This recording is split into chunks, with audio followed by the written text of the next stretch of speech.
All right, let's look at chapter 2, and this is to do with demand and supply. As we're looking at the types of economic system, we talked about free market economic system, and we said that this is driven by the forces of the market. And the forces of the market are demand and supply. That's what we'll be looking at here. Demand and supply analysis.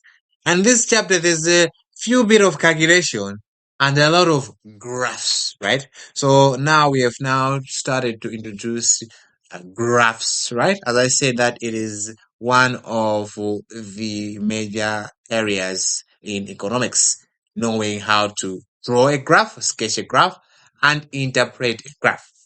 So, what are the learning objectives of this chapter? So, by the end of this chapter, you should be able to know the following. Identify the factors affecting demand, outline the factors that determine supply, explain the market equilibrium, describe the utility and indifference curve, and describe elasticity of demand and supply.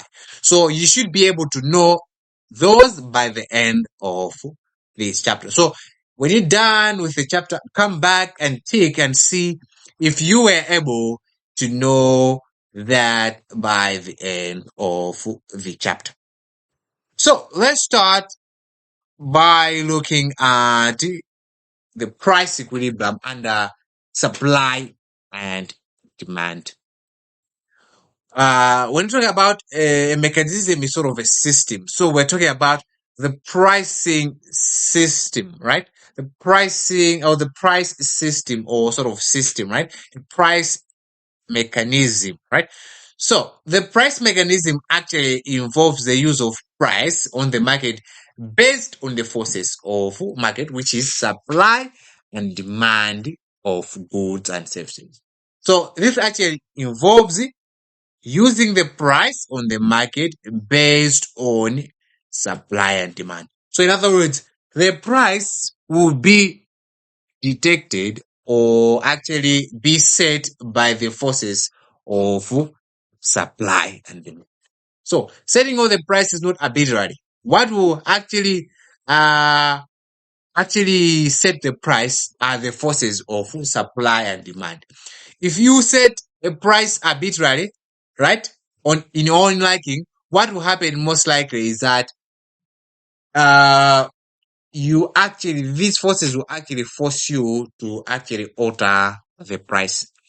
You see what I'm talking about when I'm saying that this is basically a system where prices are based on the forces of the market, on supply and demand. So first thing to know is to know what is a market. What is a market? So when you hear market, most likely you are thinking of the physical geographical area. Like Limbe Market, you're thinking of that place. Pani Pani, you're thinking about that place, right? But market goes beyond just the physical location. But it is a situation where buyers and sellers exchange goods and services. So it means that if you are selling stuff on a WhatsApp platform, that is a market.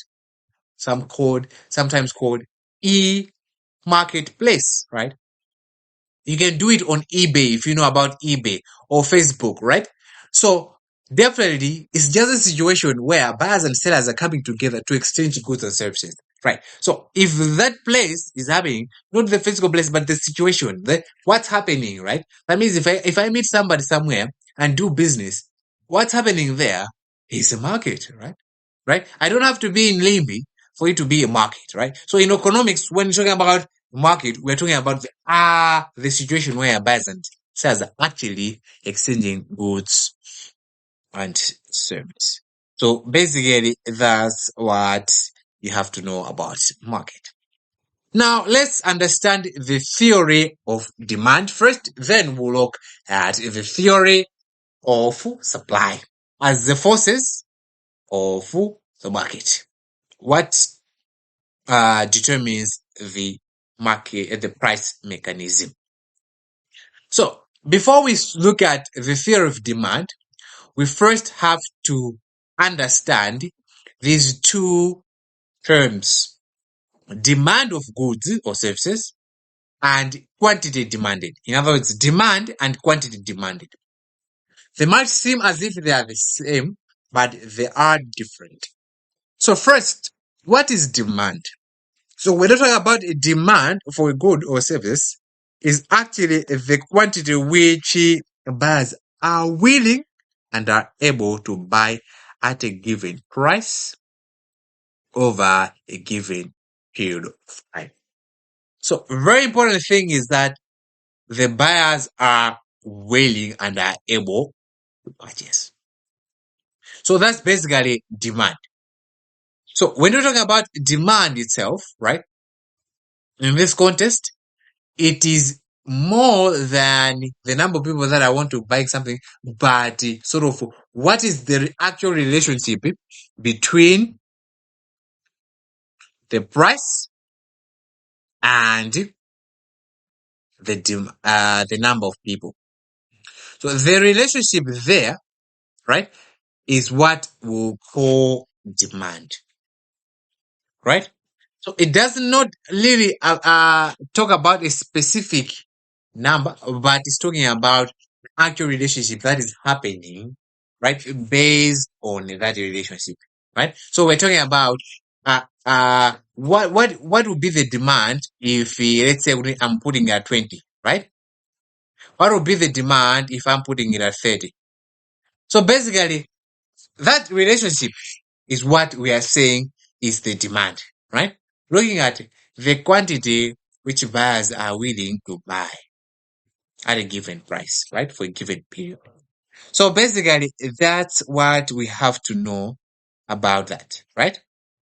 So it is actually the relationship between the price of the product and the quantity demanded.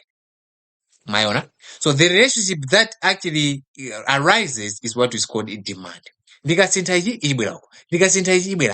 So that whole thing, the overall is called the demand of this product, right? So we're looking at the relationship between the what, the price of the product and the quantity demanded. So what's the difference between quantity demanded? Now, quantity demanded is the actual amount of goods and services which buyers are prepared at a given price and a given period.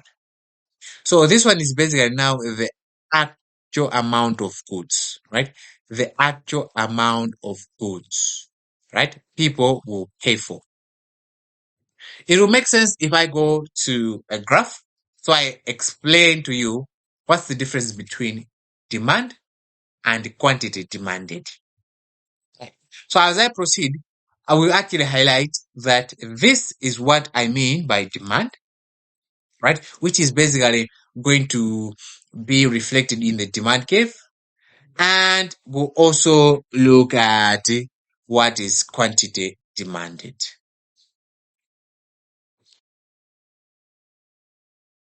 Now let's look at the law of demand. Law of demand is straightforward, right? Something that we basically use on a day-to-day basis. It's not something complicated, right? It just says that everything being equal, right? Everything being equal, when the price is increasing, the demand is decreasing, and vice versa. That's it. So basically, that's what, if somebody is charging a higher price, you expect that the demand of that item will usually be going down. That's basically the law of demand. So there is a Latin phrase, ceteris paribus, that you will often meet, which means other things being equal. What this phrase means is that all the other factors that could affect price or demand are constant apart from these two. That's price and demand. So all the other factors being constant, we expect that When the price is increasing, the demand is decreasing, and vice versa. When the price is decreasing, then the demand is increasing. That's the law of demand. So we'll have to know what a demand schedule is and a demand curve. These are just representation of data, right? So a demand schedule is just a list of quantity demanded at different price levels, right? So you are saying at the 20 kwacha, how many people would want to buy it? 50 people. At 30 kwacha, how many people would want to buy it? Let's say at 20,000, we expect 50 people to buy it.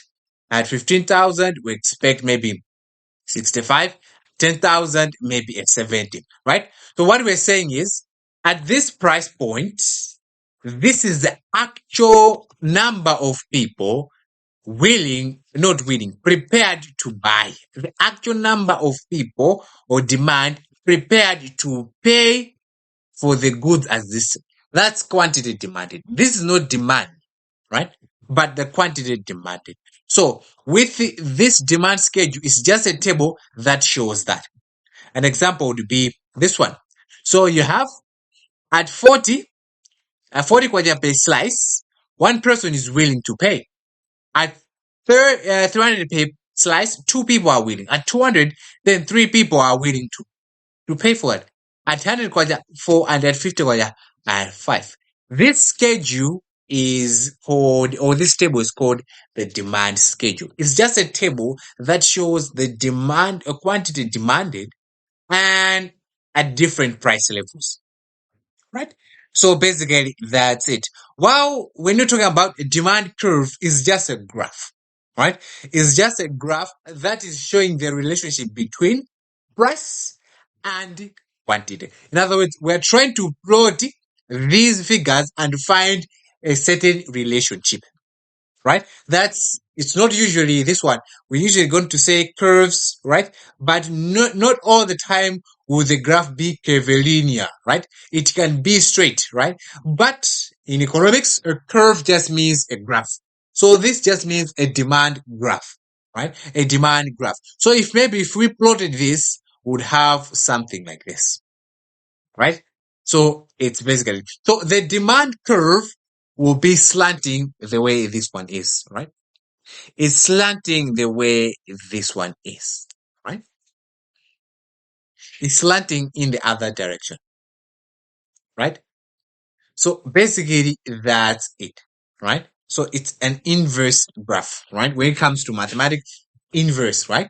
So when one thing is increasing, the other is decreasing, right? So basically, that's basically the curve, right? It slants this side. It's a straight line slanting the other side. So you can see that at 600, you can see there are only 20. At 500, you can see maybe there are 30. At 400, there, like that. So as one decreases, the other increases. As the other increases, the other decreases.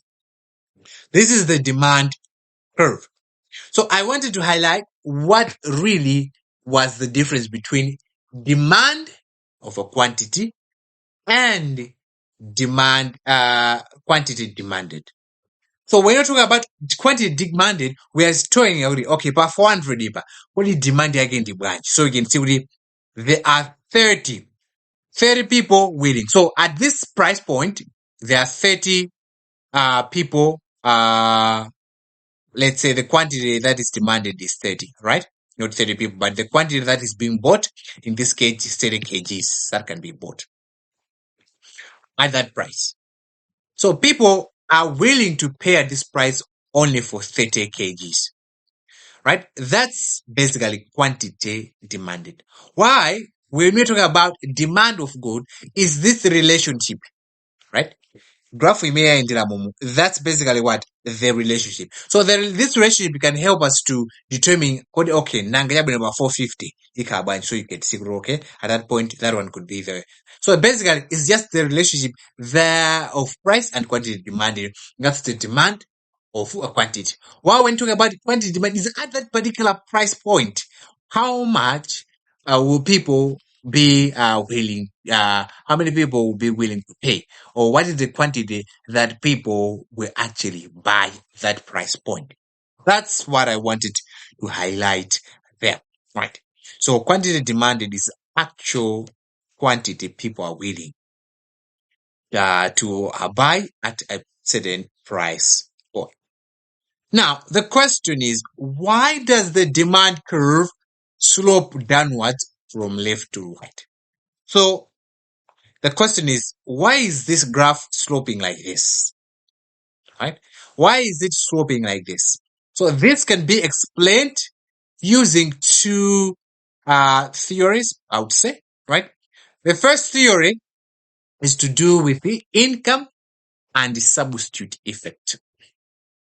So the first part on the income effect, what we are actually saying is that when a person real income is increasing, in other words, when a person's or an individual's income is increasing, right? Then what would happen is that his purchasing power will also increase. Or let's put it like this. If a person's real income, let's say it's fixed, we'll talk about fixed, right? Fixed income for a person, right? Fixed income for a person. So if a person has a fixed income of 50,000, it means that maybe he can purchase, let's say, 200 kg of whatever item he wants, right? If the price of let's say when I would let's say it was 100, it meant at each, at 100 kg, is it? At each amount, it means it was 50 quite, I think so. Uh, yeah, 500 kwacha per kgs, right? So he's able to purchase only how much? 100 kgs at this price level. Let's say price ija siga. What's happening? Let's say una uri figure, let's say uri per 400 kwacha per kg. What's happening is this, right? Even though his income is fixed, sina sinde, right? But because the price of commodity has gone down, right, which we may be refer to it as inflation, it has gone down, right? The buying power of the money that he already had has increased. Because now, I did simple calculations, right? You will notice that if we say 400, right, rather 50,000, right, divide by 400, he will buy 125, right? You can see that he will buy 125. Although his money is still at 50,000. So what's happening is that the same amount of money has actually increased its purchasing power, right? Because the item have gone down. So in other words, when the prices are decreasing, right, the same amount of money will buy more. So that's basically what will happen is that if the price is increasing, the same amount of money will buy more. If the price is decreasing, the same amount of money will buy more, right?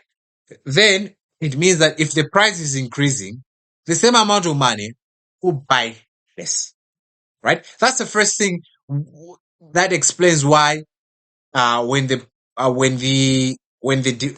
price is increasing, the quantity demanded or bought is decreasing. It's because of the money effect, right? The money effect. That's the first, right?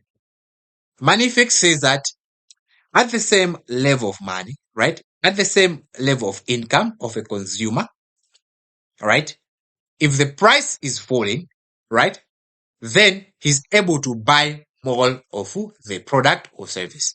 When the price is increasing, then at the same level of income, he's able to buy less of the goods or service. That's why the sloping what? The sloping to the right. The graph is sloping to the right. Another thing is to do with the substitute effect. Substitute is just taking one for the other. So this theory, which is part of the whole broader theory of income and the substitute effect, what we're saying here is that if you are increasing the price of an item, right, and there's a substitute good for the same, right?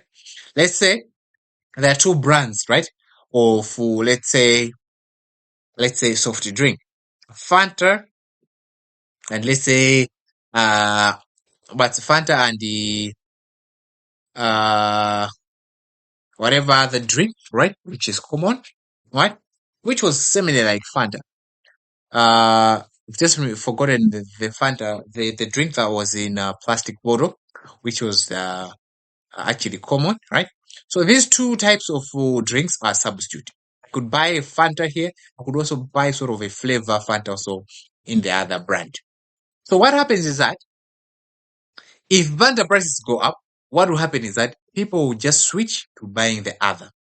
So it means that when this one has gone up, what will happen is that first thing is that people that are buying that good will decrease because they have switched to the other. Same applies if the Fanta goes down. It means that people that were already buying the Fanta will increase its consumption because of the buying power, as we said. And other people that were buying the other drink will switch to Fanta because it's cheap, right? So that one what decrease? That will actually increase the demand because what? The price has gone down.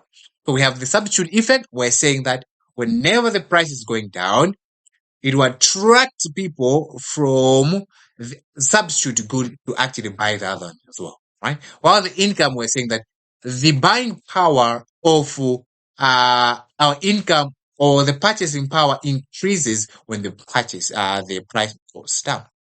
That's to do with the theory that explains why the demand curves is falling from left to right. That's to do the income and substitute effect.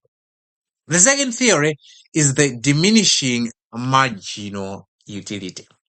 So, if you ever hear the term utility in economics, just means the satisfaction that a person gets from consuming a product or a service.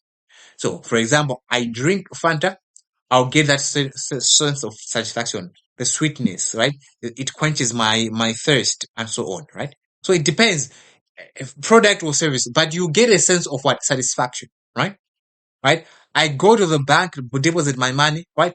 The sense of satisfaction is that the money is safe, right? The convenience of transferring. Those sense of satisfaction is what we are calling utility, right? Utility, right? When you're talking about the term marginal, it's just that extra. Because when you think that he's at the margin, he's at the end here. So when you talk about the margin is basically that extra satisfaction that you are getting, right? Diminishing means falling. So we have seen what the term diminishing margin return is, that the falling, basically, the falling satisfaction from consuming that extra amount. That's what it means, right? So basically, what is happening in this theory, trying to explain that, is saying that as a person consumes a product or service, he gets that satisfaction. Then he will want to purchase more, right? He will want to purchase more so that he gets that satisfaction more, right? But the thing is, when he is able to get more, he will be willing to pay, right? Because he wants that satisfaction. He wants that satisfaction. So if the price is decreasing, right, the person is able to what? To get more, right? He's able to get more. So because he's able to get more, he wants the more satisfaction, he will purchase more. So as the price decreases, the person will purchase more so that he basically sort of will get satisfied more. Same applies the opposite, right? When it is decreasing, then he will not be able to purchase more of the VC satisfaction. But one thing we should know about utility or satisfaction is that umafika by extent kuti you no longer want more of the item, right? For example, you are thirsty, you want a bottle of Fanta. The first bottle of Fanta that you buy will give you the highest satisfaction because you are thirsty and what? The second will give you less of satisfaction. The third, sunga 10 sunga bijire umafanda because what uri kukuda koma satisfaction ijaso yachokelato. At first it was high. That's why we call this a theory of diminishing what? The diminishing marginal utility.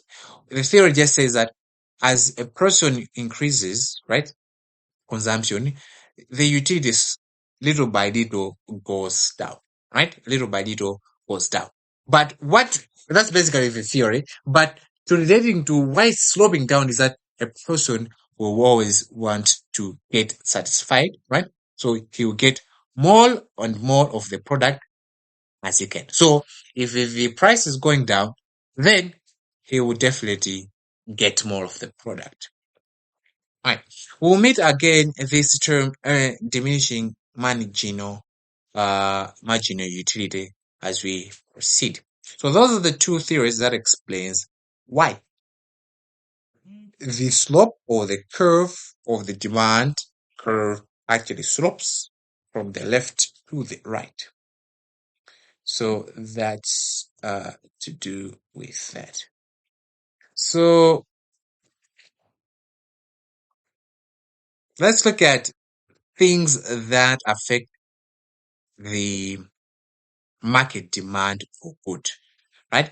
Items that will affect the demand of good. The first and most obvious is the price of good, right? As the price increases, the demand decreases. We talked about that one. That's the obvious and the most straightforward. That's the first factor that affect the market demand for a good. The second thing is price of other goods, right? Price of other goods. It might be a substitute or a complement, right? It might be a substitute or a complement. For a substitute is something that can be used instead of the other, right? So if we're talking about a substitute, if the price of the substitute is falling, right, it will affect the demand of one. For example, was the same, right? If we have product A and B are substitute, if the substitute atisantengo wake, what it means that the demand for A will drop because people will switch. That's to do with the substitute. Can be used instead of the other. Then we have complement. Can be used together. A can be used together with the other, with B. So it means that if the price of, let's say, bread, a complement could be butter. So if the price of butter has increased, right? Or let's say the other way. Let's say the price, that would make more sense. If the price of bread has increased, most likely the demand for butter will decrease, right? Because we know that people, first thing, will not buy bread. So because bread and butter are complements, then it means that the demand for butter. So in this case, what we're saying is that the price, what has affected the demand for B, which is butter, is the change in price of the complement. So although this one actually increased, while this one stayed the same, but because this one A is basically A is complementing B, right? The demand has fallen for B, even although A carries more. Wow, you made again A, right? Because they are complements, right? I cannot just be buying butter unless I'm a baker, right? I'm a baker. But because we buy bread with, use butter for bread, then it will actually affect that. That's the second factor, right? Price of the other good, either substitute or the complement. The size of the household income. How much money is the household or an individual generating. Obvious, if he's generating more, he's going to what? He's going to basically buy more of the goods. Although it's not always the case, right? It depends on the nature of the good. What am I saying? So it depends on the nature of it. So there are two sort of categories when it comes to the nature of goods that we are buying. We have normal goods, which we're saying that as the household income is increasing, you'll be buying more of that. That's called a normal what? A normal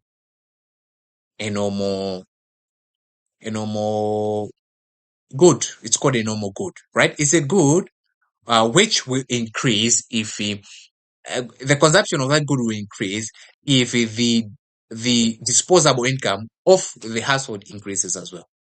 So ngati ineyo nimandi at 20,000, I was able to buy 10 of those, right?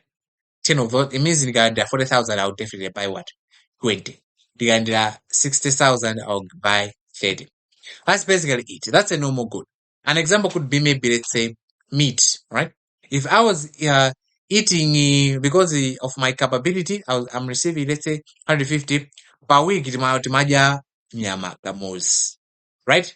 Nyama kamozi, right? Once a week, right? What happens if my salary yakwera? Most likely, the yafika 300,000. Ndicho pezoni ndapanga increase the consumption of meat, let's say 3 times, right? That's a normal good. That's a normal good. But when it comes to the second nature, is the inferior, right? Is the inferior good. The inferior good is a good where the quantity demanded of that good decreases when the disposable income increases, right? So chimakauti ndi chinthu chonena kuti we no longer want because our disposable income is increasing. For example, to Bonya, just because probably the same scenario, right? Demand 150. So most of the times I was actually consuming 5 times or 4 times a week Bonya mene. Grama zanga zikamba uchuluka. What happens? What happens is that my consumption of Bonya will start to decrease. So that's an inferior good, right? Where the quantity demanded of that product or the goods, right, is decreasing when the disposable income of the household also increases. That's an inferior. But all in all, what we're saying that the disposable income of a household or the size of income of the household will depend on the demand of the product, right? If the income is increasing normally, then you desperately expect that the quantity demanded of that product will increase if the product is a normal good. Or if it's an inferior, then the opposite is true. Another factor is to do with taste, right? Is to do with taste, right? So it's about what people like and what is in fashion, right? What is in fashion. So if an item is in fashion, it means that there will be high demand of that, right? High demand of that product. If comes another item that is more fashionable, the other item will actually go out of demand, right? It will go out of fashion. It means that the demand on that product will fall. The demand on that product will fall. So the demand will actually depend on the taste and fashion. Another thing is expectations. What consumers are expecting, right? They might anticipate something happening in the future, which will actually cause them to buy more of a product. For example, if we hear kuti mafuta asowa, fuel asowa, what will happen? It will create some tension on people. Kuti akaguliretu mafuta mwina azasise magalimoto awo, or mafuta asowa azasise magalimoto awo. What's happening? The demand of the product, which is fuel, has increased because of that expectation, right? Or let's say there's expectation kuti kwacha igwa. So people will be forced kugulira zinthu kwachaisanabe, right? So basically, that expectation would affect or influence the demand of a good or a service.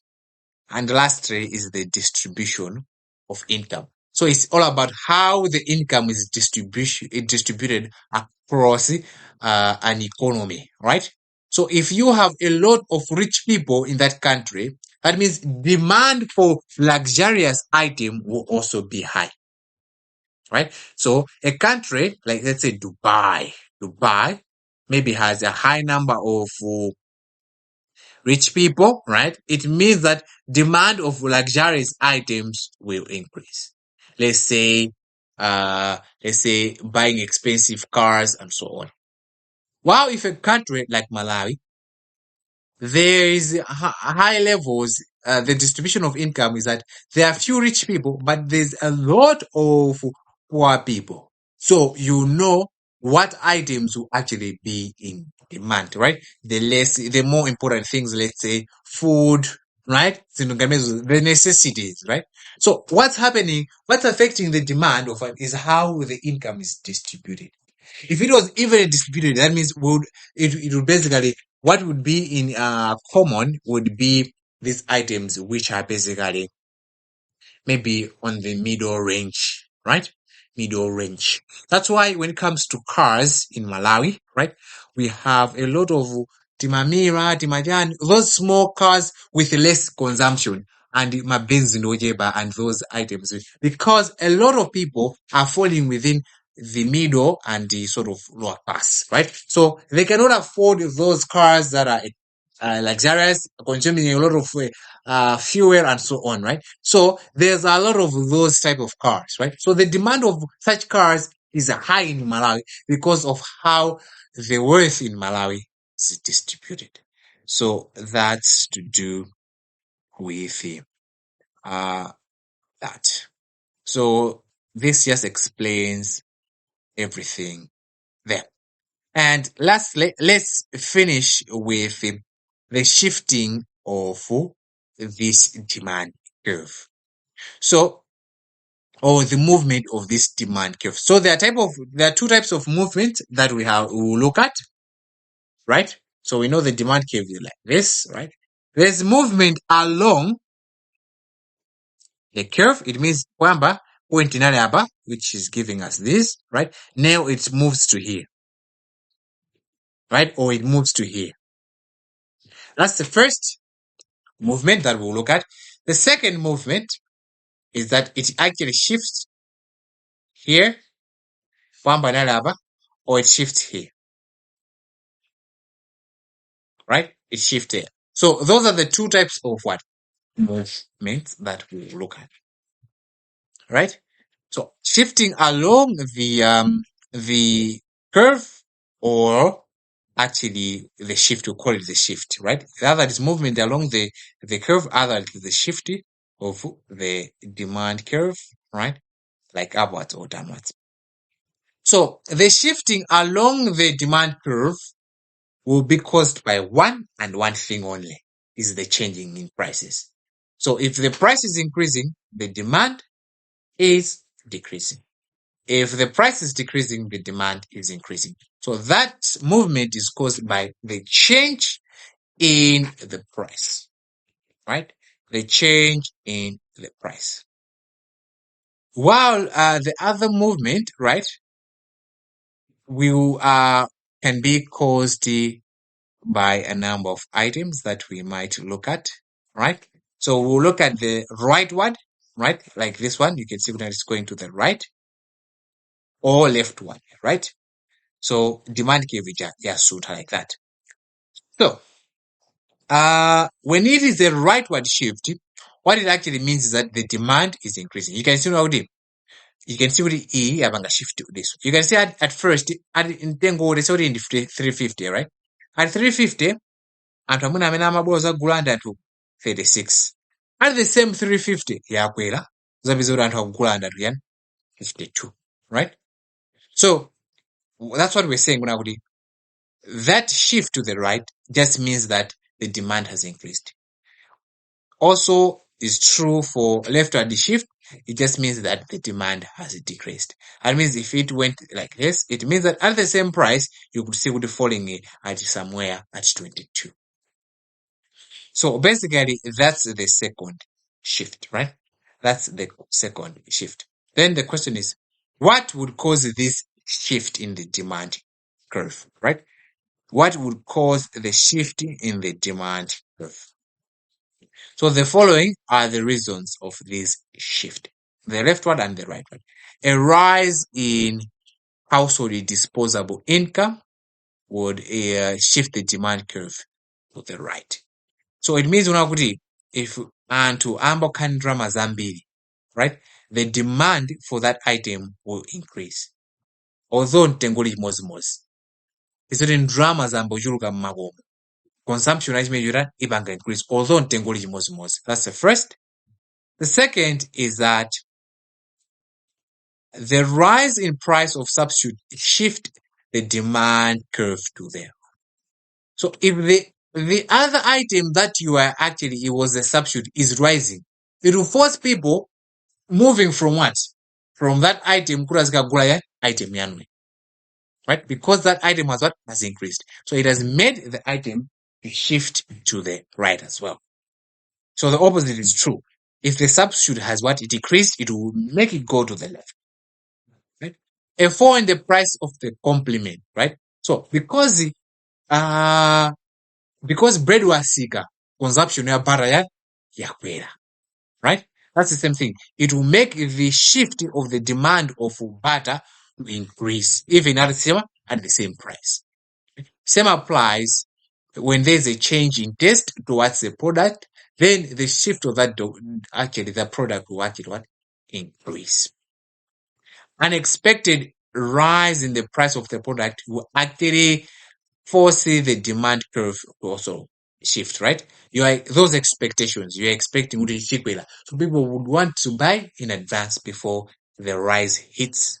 And lastly, availability of credits. Ngongole. If people can be able to access loans, people would buy more of the product. That is why in developed countries, a lot of people own houses because there's access to mortgage. Their access to, let's say, buying of products like phones, right? You'd see in the United States, a lot of people use iPhones. Why? It's not that everyone is rich, but people are able to get the iPhone on loan, like credit, right? So everyone is able to purchase a phone. This is because there are accessibility of these credit facilities. So the increase of the demand of iPhones increased because that of availability. So basically, we'll stop here. Thank you.